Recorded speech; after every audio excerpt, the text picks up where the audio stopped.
Let's go. Wednesday afternoon.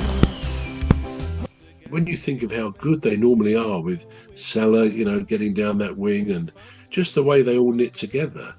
Yeah. I was just really surprised. I mean, they didn't have Alisson in goal, did they? They had presumably the goalkeeper that had been there in the cup games.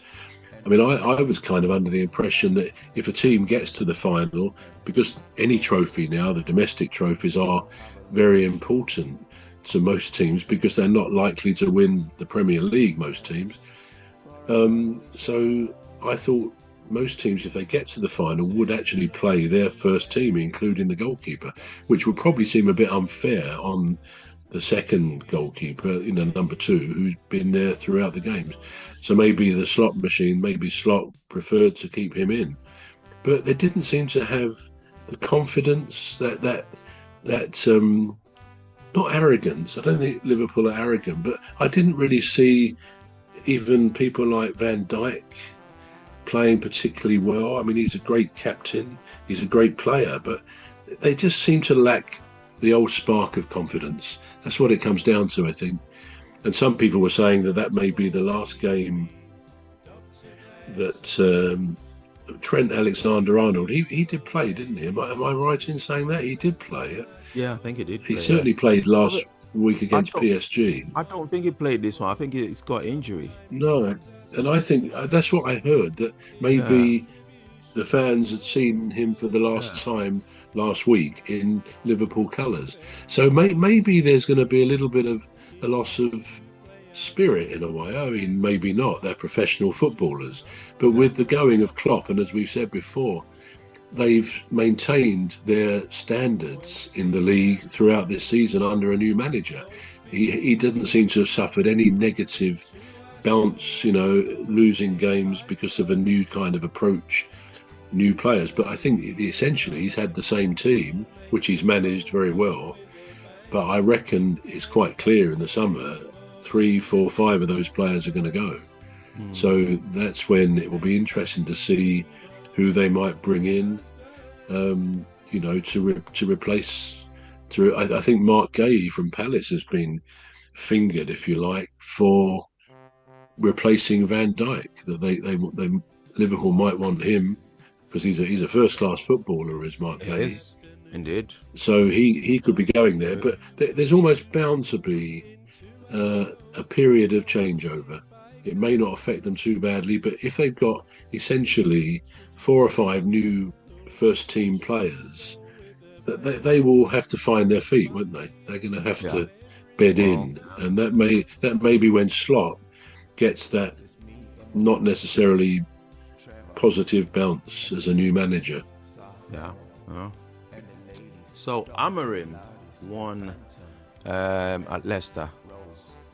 Was that at Leicester or it was at Leicester, wasn't it? 3-0. Does that mean it was all smiles when he was doing his press conference after? Yeah, he would be, wouldn't he? It was all smiles, and he was saying, people calling him, setting kind of a hero intonation to his name. And I'm thinking, all right, so we moved up to 13 on the table now. I don't know if that's still the case, but certainly after the match, did move up to 13 with 3 points. So does that mean that he's finally found his footing, Amorim? Not really. No, I don't think so.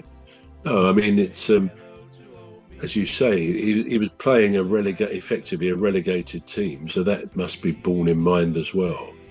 No, I think he's Soft family and the ladies, Dr. Gladys and Phantom and Rose.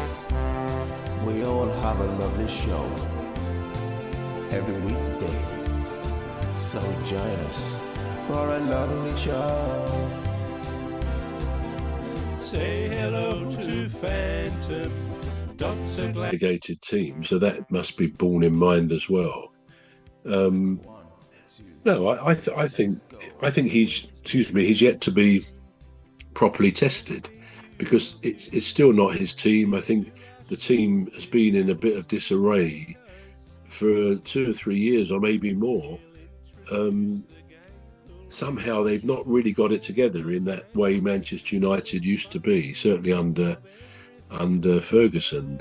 And you could argue they've never really got it right ever since he went. The fact that no manager has stayed there that long, it says an awful lot, I guess.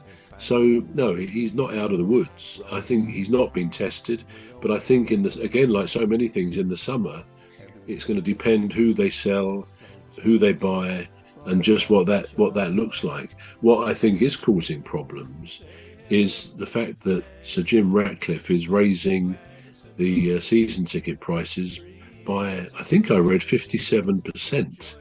Now that's not gone down well, understandably, with the fans, because clearly they want some money to start to finance this new stadium, which is going to be built nearby. But I think part of that process is going to mean that a lot of people will lose their current seats and have to move, but at the same time play a lot more money for the benefit of going to the football. And I suppose a team like Manchester United can, in a way, I say get away with that. They can do it because for every fan who goes to Old Trafford every week, there's probably 5 or 10 who would take their place given half a chance, because they have a very wide catchment, if you like, of pretty much the whole country. So he can certainly raise the prices. For me, I think it's a bit out of order to do it that much. They're going to get a new stadium, but they already pay quite a lot for season tickets, inevitably. And it just seems to me that in an industry where the performers, the players, earn, by normal standards, crazy money, as they do in top sports around the world. I mean, you look at American sports people, basketball, American football, they earn absolute fortunes. But then so do the Premier League footballers by most standards.